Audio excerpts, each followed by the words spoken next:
Welcome to Taff's Well, or Croeso Fan on Taf, as we say in Wales. Before you is one of our most unusual natural wonders. Gather round as I tell you about this wondrous place.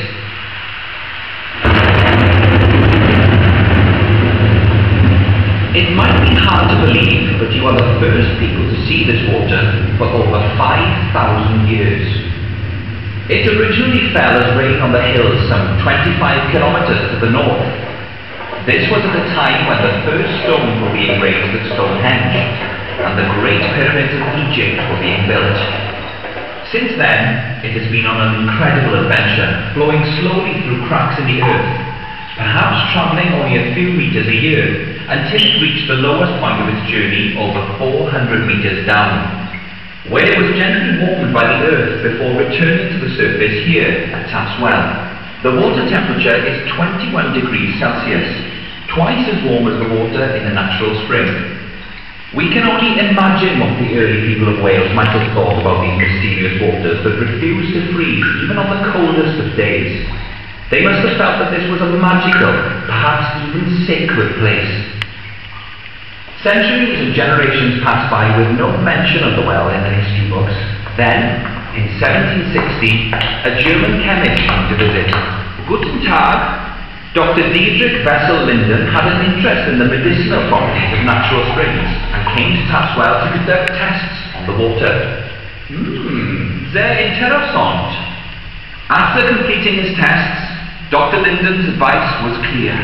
Patients were to drink a pint of the well's water, increasing this a little each day up to the recommended 3 half pints or more, before eating a hearty breakfast,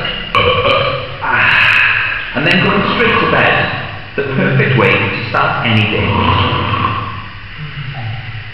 When Dr. Linden visited the well, it was less than 1 metre deep, but by the 1850s, it had been increased to meet the needs of the new fashion for thermal bathing.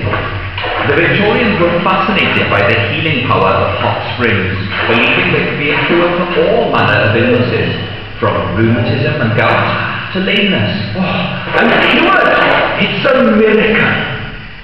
The early accommodation for bathers was very simple. In 1843, one visitor said that the wicker had provided would have been better suited to washing sheep or keeping pigs. By the 1860s, a metal shed gave bathers a little more privacy. Men and women had to bathe separately, and clothes were hung outside to show that the well was in use. Ladies who visited the well would hang their bonnets on the door. Despite such precautions, embarrassing incidents still happened. Oh, I'm so sorry.